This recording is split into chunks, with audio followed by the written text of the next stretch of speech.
Então, Romanos, capítulo 8, lá no versículo 31, diz assim o título: as provas, pelo menos na versão atualizada que eu estou lendo aqui, as provas e a certeza do amor de Deus. Que diremos, pois, à vista destas coisas? Se Deus é por nós, quem será contra nós? Ele faz uma pergunta: se Deus é por nós, quem será contra nós? Agora, quando que Deus é por nós? Deus é por mim, Deus é por você, Deus é por nós.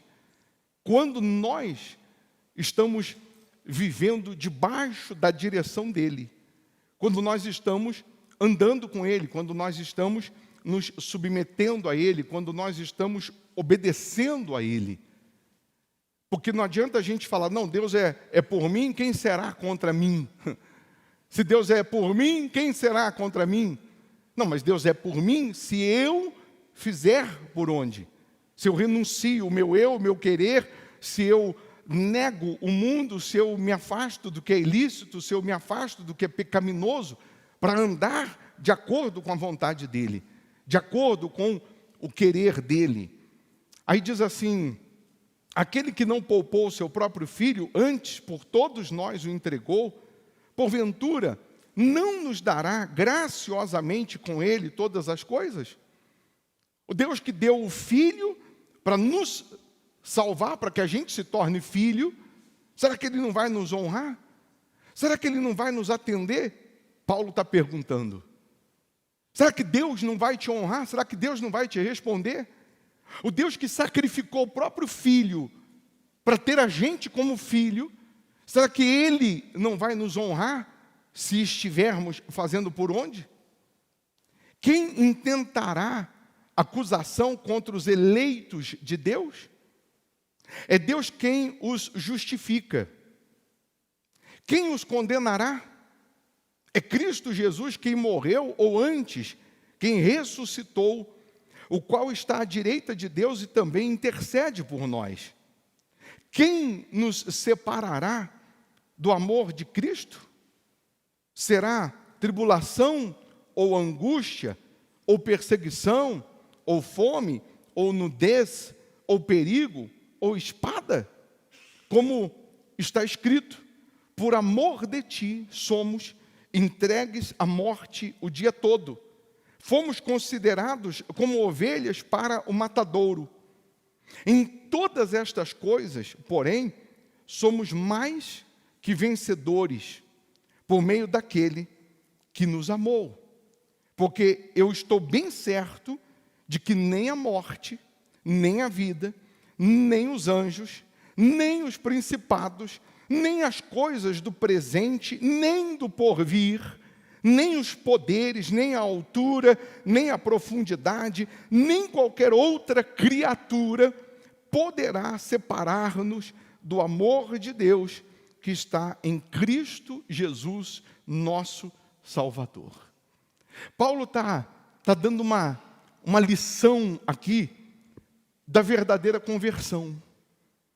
Paulo está dizendo que o verdadeiro convertido a Deus, ele não está convertido para receber coisas, pessoas, milagres. Ele está convertido, ele se converte pelo que Deus é, pela palavra de Deus.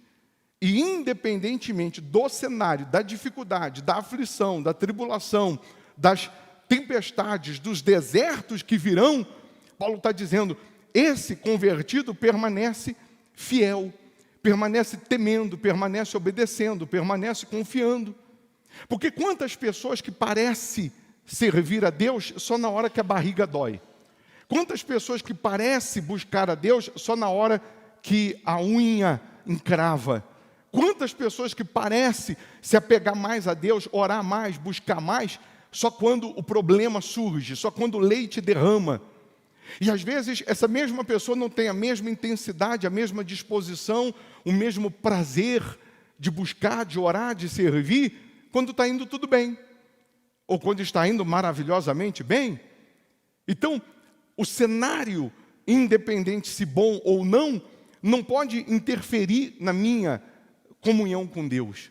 A minha comunhão com Deus, ela tem que estar aliada, ela tem que estar alinhada com a minha conversão. Hoje nós passamos por desertos, amanhã nós vamos estar passando por vales ou por lugares de flores. Hoje você está passando por um terreno acidentado, cheio de pedras e espinhos. Amanhã você vai estar passando por águas mansas.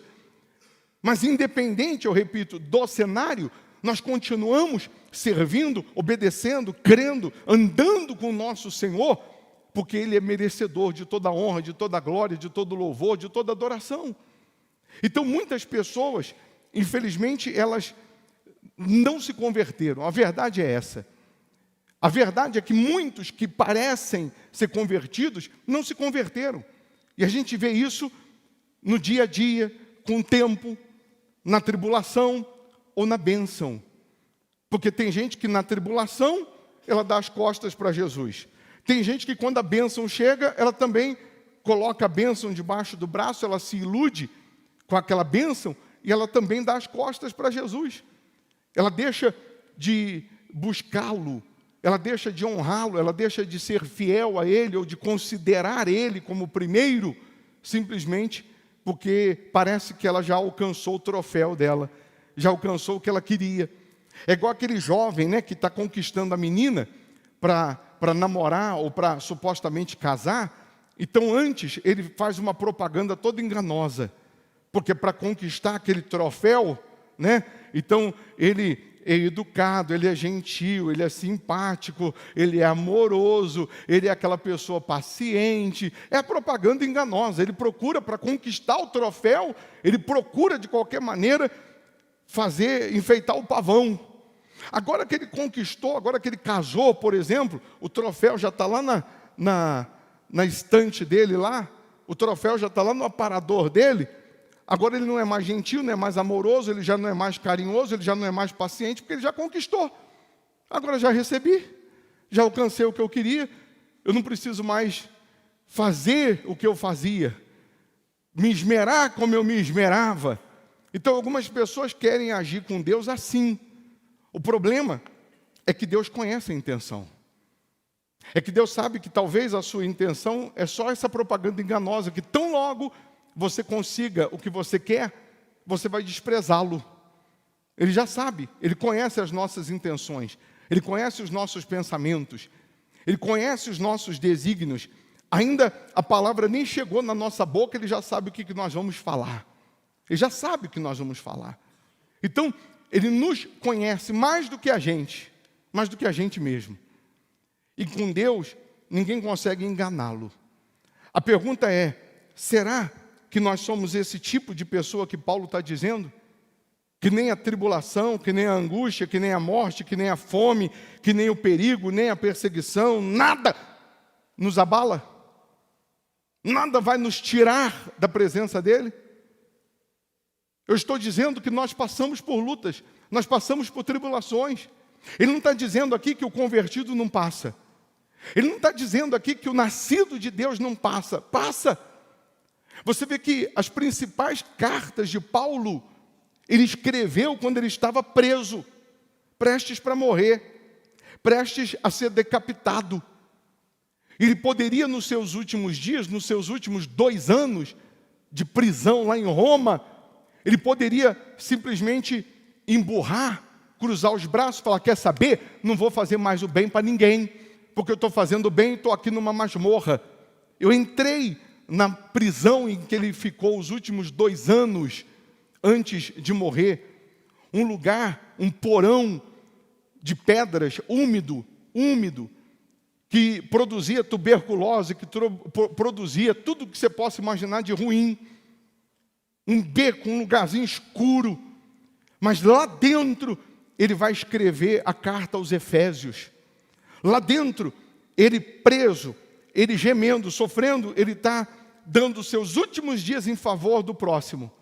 Ele está apresentando os seus últimos dias como cartas que são palavras extraordinárias para a gente.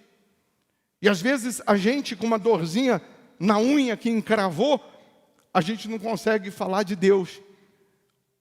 A gente não consegue estender a mão ao próximo, a gente não consegue ajudar o próximo, porque a nossa unha está encravada. E a gente vai ver Paulo, nos seus últimos dias, vivendo em função dos demais. Você não vê Paulo se vitimizando, e ele poderia, mas você não vê Paulo, gente, Efésios, eu estou aqui numa masmorra, eu estou aqui num porão úmido, eu estou aqui que eu não durmo, eu não tenho paz, eu não tenho ventilação, sabe, dá um desespero, dá uma angústia, eu não sei porquê, estou passando por isso. Você não vê Paulo se vitimizando, você vê Paulo levantando os caídos, você vê Paulo fortalecendo os fracos. E aquilo que nós falávamos um pouco na sexta-feira, esses homens, principalmente os discípulos, porque Paulo veio depois, mas principalmente os discípulos, eles não tinham o que nós temos. Nós temos a Bíblia pronta, nós temos a história concluída, nós temos a passagem, a Bíblia, em mãos, para que a gente possa ler, reler, decorar, viver todos os dias. Mas esses homens, por exemplo, os discípulos, eles foram a própria Bíblia ambulante. Eles estavam andando com Jesus, porque cada coisa que nós lemos aqui hoje, esses homens foram a própria Bíblia ambulante dia após dia. Ao ponto da Bíblia dizer que se tudo que Jesus fez fosse escrito em livros, todos os milagres que Jesus fez em 3 anos, fosse escrito em livros, não caberiam hoje livros em todas as bibliotecas do mundo. Então nós temos uma parte muito pequena do que Deus fez, do que Deus se manifestou. A gente vê homens que eles foram a Bíblia, e eles passaram a Bíblia para o que estava do lado, eles passaram o exemplo, eles passaram o que aprenderam para quem andava com eles, para quem os ouvia, e esses passaram para os outros também o que ouviram, também o que aprenderam, até que a Bíblia chegou na nossa mão. Mas no início, eles foram a Bíblia lida, a carta lida, como Paulo falou, nós somos a carta lida. Quem olha para você vai ler o quê? Vai ver o quê? Na sua atitude, no seu comportamento, no que sai da sua boca, o que essa pessoa vai ver em você? Vai ver Jesus ou vai ver mais um ser humano emburrado, murmurando, reclamando, se lastimando, duvidando do poder de Deus? E esses homens que foram a própria Bíblia, que foi passando para o seu próximo e o próximo para o próximo, fez com que essa palavra chegasse nas nossas mãos. E hoje nós temos muito mais do que eles. Muito mais do que eles. Nós temos tudo pronto. Tudo, do início ao fim. E a gente não consegue vencer. A gente não consegue ganhar uma alma para Jesus. A gente não consegue mostrar Jesus. A gente não consegue evangelizar. A gente não consegue ser carta lida, porque estamos numa geração preocupada só com o próprio umbigo e não preocupada com o próximo. Nós estamos numa geração que se preocupa mais com o seu eu, com o seu ego, do que com o próximo. E se tem uma coisa que Deus ama, é gente. Deus ama tanto gente, que Ele pegou seu único filho e deu por amor da gente. Ele pegou o único filho por amor ao mundo. Ele ama tanto o homem, Ele ama tanto o ser humano, que Ele pega o único filho e dá por amor a gente. Então, quando Ele vê alguém fazendo algo por gente, quando Ele vê alguém ajudando gente, Ele se manifesta. Ele opera. Quando você decide ser dizimista, ser ofertante, porque você entende que o seu dízimo, a sua oferta, a sua fidelidade a Deus, vai dar condições de uma pessoa, pelo menos, conhecer a Deus, Deus, Ele abre as janelas dos céus e Ele te honra. Quando Deus vê você patrocinando a obra dEle, porque gente, pessoas serão salvas, você pode ter certeza que Ele vai te honrar. Você pode ter certeza que Ele vai mudar a sua história. Mas às vezes que você quer prosperar só para o seu bel prazer, só para você desfrutar, e não para ser coluna na casa dEle, na obra dEle, não tem como esse Deus fazer coisas novas e maiores, porque a sua intenção é só para si, não é para o próximo. E se tem um novo mandamento que Jesus deixou, é para que a gente ame o próximo, para que a gente faça pelo próximo. Você quer ser honrado? Faça por alguém. Faça por alguém algo que vai levá-lo a Deus. Você quer receber o Espírito Santo? Evangeliza. Porque Deus só dá o Espírito para um fim proveitoso. Se Deus vê que você tem desejo de salvar, desejo de mostrar para quem está sofrendo o caminho da verdade que você conheceu, Deus vai te dar o Espírito dele. Ele só dá o Espírito para um fim proveitoso. Não, eu só quero receber o Espírito Santo para eu ser cheio do Espírito Santo. Só para eu ter o prazer do Espírito Santo. Deus vai dar para quê? Só para encher o seu corpinho? Não, Ele só vai dar para aquele que tem desejo de ganhar almas, para aquele que tem desejo de evangelizar, para aquele que tem desejo de fazer o bem, sem olhar quem. Então, a nossa guerra é espiritual. O diabo se disfarça de anjo de luz. O que o diabo mais luta, o que o diabo mais quer, é que você pense que ele não existe. Que os problemas crônicos, antigos, que os problemas incuráveis, você pense que é obra do acaso, do destino, e que não é o diabo. O que o diabo mais luta é isso. É para que a nossa guerra, a nossa luta não seja contra ele. O diabo quer que a nossa guerra, a nossa luta seja contra coisas ou pessoas. Porque quando você descobre que o problema crônico, que o problema antigo, que aquilo que é incurável, você descobre que é o diabo o causador, aí você vai para cima do diabo, você não aceita a derrota, você não aceita o fracasso, você vai orar, você vai jejuar, você vai fazer voto, e o diabo vai ser derrotado. Mas quando o diabo sopra e vai incutindo na sua cabeça que todo mundo sofre, fazer o quê? Está ruim para todo mundo, para você se acomodar, se conformar, você dá tempo para ele agir.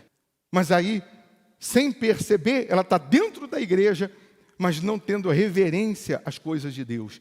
Ela está dentro da igreja, vendo aquilo que é sagrado como se fosse um móvel de enfeite, como o filho de Abinadab viu a arca da aliança como se fosse um móvel de decoração dentro de casa.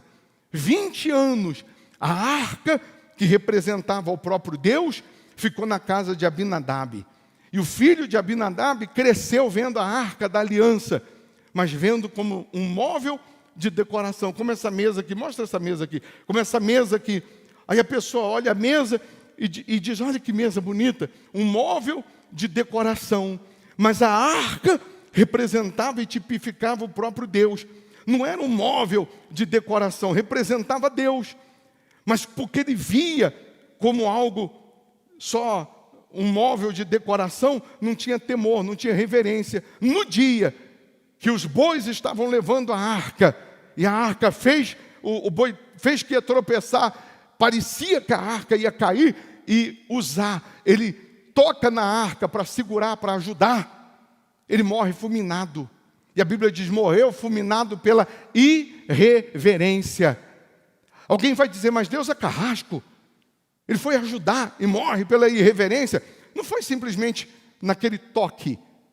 Naquele toque, foi pela irreverência que ele vinha tendo ao longo dos anos, ao longo do tempo. Quantas pessoas que ela começa a ver o dízimo, ela começa a ver a oferta, ela começa a ver os propósitos da igreja como algo comum, não com santidade, não com temor. E o pior, o que os seus filhos estão aprendendo? O que os seus filhos estão ouvindo você falar na mesa do almoço? O que seus filhos estão ouvindo quando você reclama, murmura, quando você fala que Deus não está te respondendo, te honrando? Será que você está passando para o seu filho santidade, temor, reverência? Ou você está vacinando o seu filho contra Jesus? O que nós estamos fazendo quando sentamos na mesa para almoçar? Que tal os filhos? Será que a gente está passando temor, tremor? Ou a gente já está criando uma geração vacinada contra Jesus? Não é falar para o seu filho orar, ele te vê orando. Não é falar para o seu filho ler a Bíblia, ele te vê lendo. Não é falar para o seu filho ser fiel, ele te vê sendo fiel. Quando você senta à mesa, você consagra antes de comer o alimento? Você ensina. Quando você dá R$5 para o seu filho, você ensina ele que ele tem que dizimar? E aí você ensina 1, 2, 3. Aí na quarta vez que você dá R$5, você não fala nada. Aí ele vai lá, compra o doce, a bala. Quando ele volta, você pergunta, você dizimou? Hã? Geralmente ele fala assim, senhor? Senhor? Você dizimou? Senhor? Quando ele fala senhor, ele está pensando, que desculpa eu vou dar? Nem lembrei. E aí você vai ensinando. Se amanhã ele não quiser permanecer, ser fiel, são outros 500. Mas você ensinou. Você doutrinou. Você levou ele aos caminhos de Deus. Quem dera se eu tivesse aprendido de criança a fé verdadeira. Bem provável eu não tinha ido para os vícios, para as drogas, não tinha gemido como gemi. Você no seu trabalho, na sua empresa, com o seu funcionário, com o seu companheiro de trabalho, diante de uma situação, diante de uma dificuldade, diante de um comentário que ele faz, você fala de Jesus? Se ele não quer ouvir, ou se ele não der ouvidos, não tem problema, mas você está fazendo a sua parte de homem de Deus, de mulher de Deus. Você mostra Jesus? Você apresenta Jesus? Será que nós temos tido essa responsabilidade? Aqui na obra, aqui na reforma, volta e meia, um dos que estavam ajudando dizia, não, é que eu estou passando por esse problema. Sim, mas Deus não trouxe você aqui só para trabalhar. Trouxe você aqui para mudar a tua vida, para salvar a tua vida. Se você quiser se entregar, se render, Ele muda a sua vida. Aí o rapaz, a gente não permitia aqui fumar aqui dentro, porque tem gente que veio trabalhar que não é da fé. Aí eles vão fumar lá fora. Mas eu ia lá, vem cá, você fuma há quanto tempo? Tanto tempo. Mas você sabia que tem cura, né? Você sabe que tem cura. Se você quiser, existe cura. Existe solução, existe saída. Então, eu tenho minha consciência tranquila que se nenhum buscar a Deus, pelo menos eu apresentei e falei. Deus não pode cobrar de mim. É difícil, é ruim, a gente ficar assim na consciência, eu podia ter falado e não falei. Eu podia ter evangelizado e não evangelizei, porque pensei que ele ia ficar constrangido, que ele não ia gostar. Mas quando nós cumprimos o nosso papel, Deus, Ele nos honra. Porque Ele está vendo a gente estender a mão para aqueles que a gente nem conhece. Ele está vendo a gente cumprir o papel do evangelista, do servir a Deus mais do que tudo. Aí lá no livro de Gálatas, para a gente terminar, Gálatas 6, no versículo 6, na versão atualizada aqui, diz assim o título, o que o homem semear, isso também ceifará. O que o homem semear, isso também ceifará. Mas aquele que está sendo instruído na palavra, faça participante de todas as coisas boas, aquele que o instrui. Não vos enganeis, de Deus não se zomba, pois aquilo que o homem semear, isso também ceifará. Porque o que semeia para a sua própria carne, da carne colherá corrupção. Mas o que semeia para o Espírito, do Espírito colherá vida eterna. E não nos cansemos de fazer o bem, porque a seu tempo ceifaremos, se não desfalecermos. Por isso, enquanto tivermos oportunidade, façamos o bem a todos, mas principalmente aos da família da fé. Eu queria que você entendesse que nós somos abençoados nos mínimos detalhes. Nos mínimos detalhes significa em todas as áreas. O fazer para o pensar no próximo, isso em todas as áreas. Um exemplo, você vai ali no banheiro. Daqui a pouco você vai ali no banheiro, no toalete. Você vai usar o vaso sanitário. Imagina você, que você está ali usando o vaso sanitário, e eu estou na porta, esperando a minha vez. Quando você sair dali, quem é o próximo a entrar? Sou eu. Se você que está ali usando o vaso sanitário, só está pensando em você, aí você deixa bagunçado, sujo, você deixa destruído, e você não imagina que o próximo que vai entrar, vai querer usar e vai querer pegar limpinho como você pegou. Aí você vai lavar a mão, você lava a parede, espirra para a parede toda, deixa tudo bagunçado. Só que você não imagina que o próximo que vai entrar gostaria de pegar limpinho. Porque se você é o próximo, você gostaria de pegar limpinho.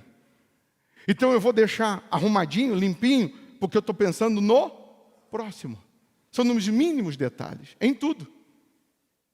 Em tudo. Você levanta da mesa em casa que você acabou de comer, e se você não pegar o seu prato e levar na pia, ele não vai voando. Ele não tem controle remoto. Então, você imagina, se eu não pegar o meu prato e não levar na pia, alguém vai ter que fazer isso. Custa eu fazer? Custa eu pegar meu prato e levar? Custa eu pegar o resto da comida e jogar onde tem que jogar? Você chega em casa, você tira o seu casaco e você deixa jogado no sofá. Mas o casaco não tem controle remoto. Alguém vai ter que pegar e colocar no lugar. Então custa você tirar e colocar no lugar? Ninguém precisa falar isso para mim. Eu gosto das minhas coisas organizadas. Eu tiro o meu sapato, eu boto no lugar. Eu tiro o meu casaco, eu boto no lugar. Eu gosto de colocar as coisas no lugar. Porque se eu não coloco, e se eu coloco no lugar, eu sei onde está. E se eu não coloco no lugar, alguém vai ter que colocar. Ana Cláudia vai ter que colocar. Então, quantas pessoas que nos mínimos detalhes, ela não consegue, no dia a dia, na vida familiar ou nos costumes normais, imagina nos espirituais.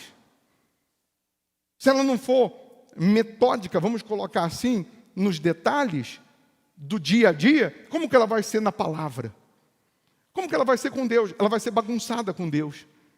Ah, esqueci de dar o dízimo. Ah, esqueci de fazer o voto. Ah, esqueci de orar. Por quê? Porque não tem prioridade. Porque não acostumou fazer com que aquilo que é santo, sagrado, seja disciplinado, tenha disciplina. Quando a pessoa tem disciplina em tudo, ela com certeza será bem-sucedida. Ela será abençoada.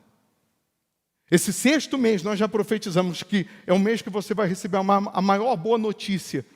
É um mês que você vai intensificar mais, vai orar mais, vai vir mais, vai fazer mais, vai honrar mais. Então, quando você entende isso, o que eu posso fazer além? O que eu posso fazer além do que eu venho fazendo? E Deus vai te honrar. Então, o que o homem semear, ele ceifará. Aí, na época de Paulo, tinha uma discussão dos judeus, quem é circuncidado e quem não é circuncidado. Quem passou pela circuncisão, quem não passou pela circuncisão. Aí, lá no versículo 15, Paulo diz assim, pois nem a circuncisão é coisa alguma, nem a incircuncisão, mas o ser nova criatura. Paulo está falando o seguinte, os seus cabeças de bagre, se você é circuncidado ou não é circuncidado, isso aí não revela nada. Se você não é nova criatura, aí você está perdido. Porque você pode ser circuncidado. Outras palavras nos dias de hoje, você pode ser batizado nas águas, no Espírito Santo, mas se você não é nova criatura, não vale nada. Você falar que tem batismo nas águas, você falar que é teólogo, você falar que conhece a Bíblia, mas se você não é nova criatura, não vale nada.